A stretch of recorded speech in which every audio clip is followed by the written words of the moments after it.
Id-dejn għal bosta gvernijiet kien bħal droga li tik gost tal-mument, u mbagħad tpatti għalih il-ġenerazzjoni ta' waram.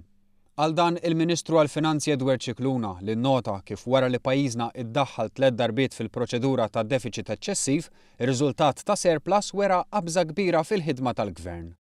Aħbar li tikkonċerna xi ħaġa li kull gvern u kull amministrazzjoni dejjem ħolmu, wedu u xtaqu, però ma rnexxilhomx u li dal-gvern irnexxielu jagħmel. Innota kif tul is-snin pajjiżna akkumula dejn ta' 5.8 biljun euro li nofshom bdew jakkumulaw mis-sena 2000 l-hawn.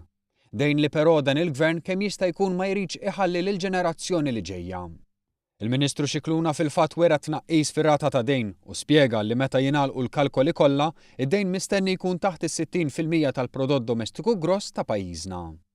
Riżultat li nkiseb permezz ta' ħidma konsistenti, sostenibbli u mingħajr skossi. Gvern li ma kienx ambizzjuż iżejjed u mexa pass fl-istess direzzjoni. Fakkar li dan kollu wasal fil-waqt li kien hemm roħs fl-enerġija, tkabbir fl-investiment u tnaqqis fit-taxxi. Dan fl-istess waqt li ssaħħu miżuri fl-inizjattiva Making Work Pay fuq kwalunkwe front, b'riżultati sodisfaċenti ferm. Miżuri li waslu biex bekk bdiet nieżla ir-rata ta' persuni fir-riskju ta' faqar u esklużjoni soċjali. Dan bit-tkabbir ekonomiku li hu triplu tal-medja taż-żona euro u l-ogħla rata ta' ħolqien ta' impjiegi.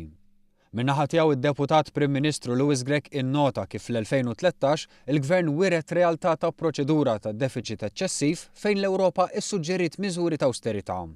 Pajjiżna però għażel triq differenti, waħda ta' tkabbir responsabbli u responsabbiltà fit-tqassim tal-baġit. Riżultati li nkisbu fl-isfond ta' investiment fis-saħħa, fl-edukazzjoni u fl-isfera soċjali. Aħna konna għadna li aħna rridu ekonomija, l-ewwel pjan tagħna jkun bilanċ bejn ekonomija li tkun kompetittiva, tkabbir tal-ekonomija, tkabbir fix-xogħol, però fl-istess ħin ridna nkunu aħna l-Gvern nagħtu safety net soċjali u fil-verità kamilna.